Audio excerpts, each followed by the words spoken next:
Hi everyone, Lisa here. Wanting to do a follow-up about my March card of the month, the card that I pulled when I did my Wheel of Life for 2019. The card is the Mother of Swords, or Queen of Swords. Okay, so this is Kim Kranz's Wild Unknown. It's the Harper Elixir 3rd edition of the deck, the mass market edition. And what I was saying in my last video about using the card of the month as a way to learn to speak tarot, I was talking about this golden rule of only connect and how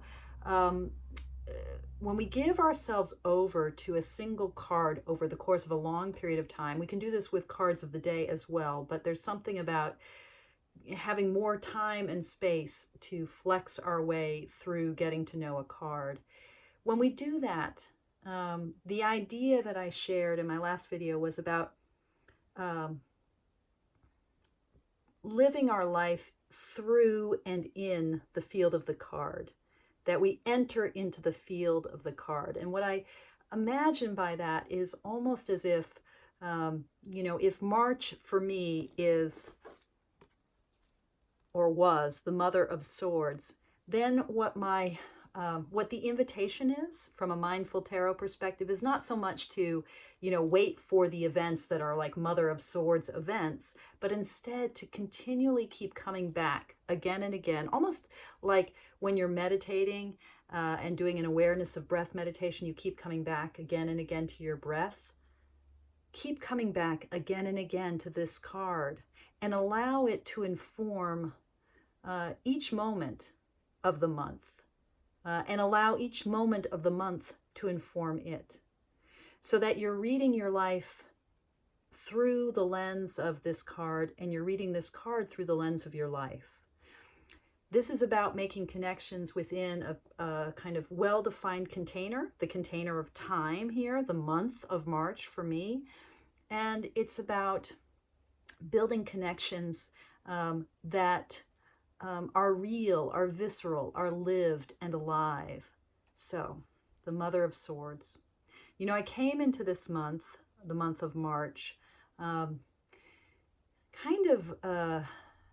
coming off of a really strong sense of my hermit month of February, of this real recognition of needing to, what in Zen we call, take the backward step.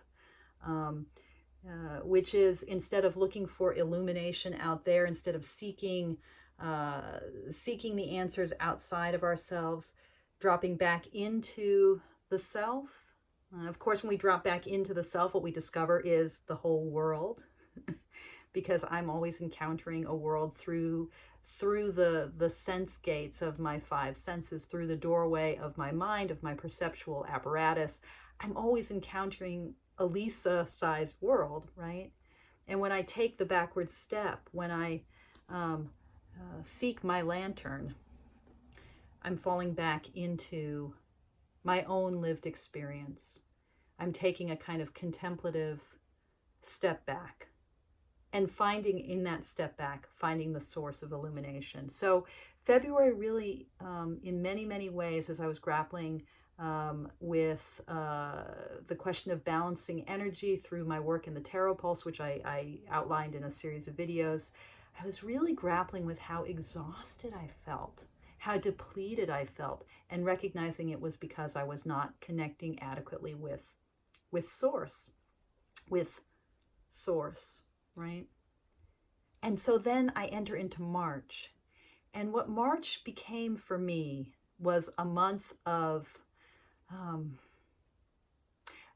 my neurons firing, like just a lot of ideas, a lot of excitement about tarot, a lot of excitement about my job as a chaplain, and making connections, like creating a sense of how things fit together, developing.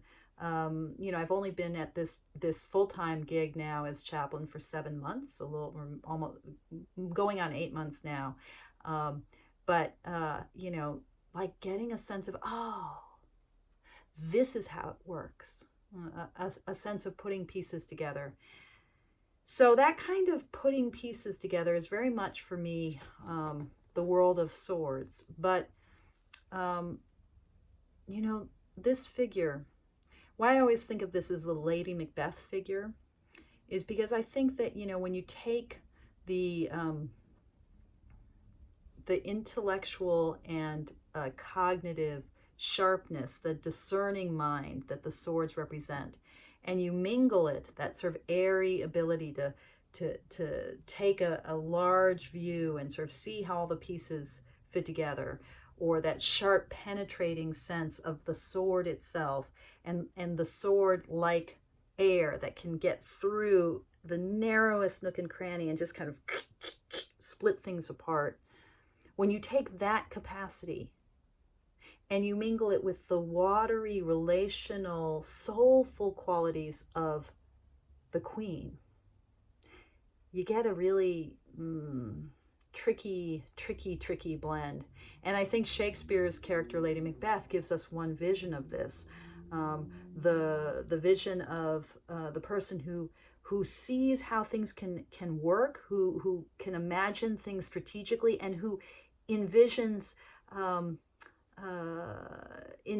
how all the pieces of her strategy might fit together, and yet is burdened by relational, emotional qualities.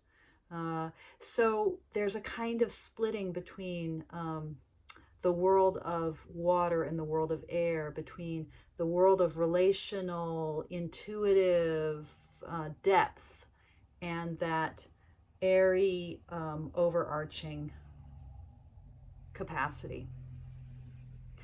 That's what I saw coming into the month with the Queen of Swords. And then the question is, where do I fit in?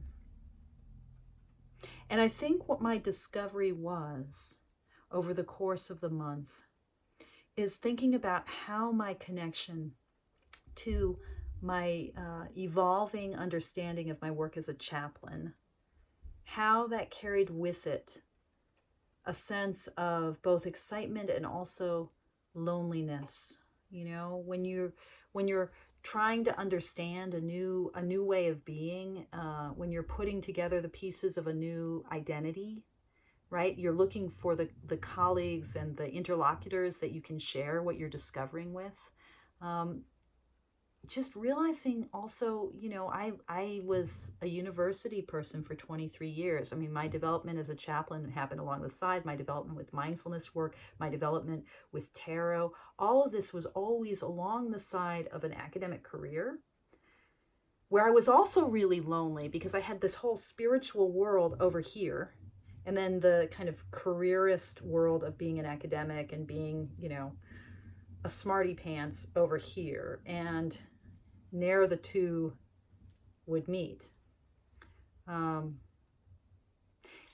What happened in the month of March was realizing the depth of that loneliness and that sense of being split in two, and starting to heal, starting to see how there was wisdom in what has been for me a kind of the struggle of my adult life. So over time, over the course of the month, I found myself starting to write more, and writing specifically about my life as a chaplain, starting to write down stories, starting to have dreams and think about the dreams and analyzing the dreams. That dreams are so much a quality of soul, of water, of the cups, of the Queen.